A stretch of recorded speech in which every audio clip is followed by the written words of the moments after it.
விசிகாவிலிருந்து விலகிய முன்னாள் சட்டமன்ற உறுப்பினர் பனையூர் பாபு உட்பட மாற்று கட்சியில் இருந்து விலகி சுமார் 1000 பேர் திமுகவில் இணைந்துள்ளனர்.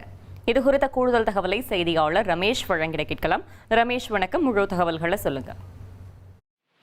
திமுகவுடைய முன்னாள் எம்எல்ஏ பனையூர் பாபு திமுக தலைவர் மு க ஸ்டாலின் முன்னிலையில இன்றைக்கு திமுகவில் இணைஞ்சிருக்காரு.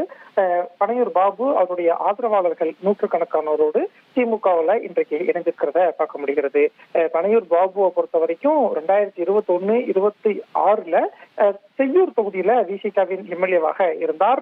2026 சட்டமன்ற தேர்தலில் விசிகா சார்பில் அவருக்கு போட்டியிடக்கூடிய வாய்ப்பு கிடைக்கல. அதனால விசிகாவில் பனையூர் பாபு அதிருப்தியில் இருக்காரு அப்படின்னு பல தகவல்கள் வெளிவந்த நிலையில ஒரு 2 வாரத்துக்கு முன்னாடி அவர் பனையூர் பாபு விசிகா தலைவர் திருமாவளவன் மீது பல்வேறு விமர்சனங்களை முன் வச்சு விசிகாவில இருந்து விலகினாரு. விசிகாவில விலகிய பனையூர் பாபு திமுகவில் இணைய இருப்பதா பல்வேறு தகவல்கள் பரவிய நிலையில தான் இன்றைக்கு அவர் அதிகாரப்பூர்வமாக திமுக தலைவர் மு க ஸ்டாலின் முன்னிலையில நூற்றுக்கணக்கான ஆதரவாளர்களோடு திமுகவில் பனையூர் பாபு இணைஞ்சிருக்காரு. அதே மாதிரி மாற்று கட்சியை சேர்ந்த சிலரும் இன்றைக்கு திமுகவில் இணைஞ்சிருக்கிறாங்க. மொத்தமா இன்றைக்கு விசிகாவிலிருந்து விலகிய பனையூர் பாபு உட்பட சுமார் 1000 பேர் திமுகவில் இணைஞ்சிருக்காங்க. தகவல்களுக்கு நன்றி ரமேஷ்.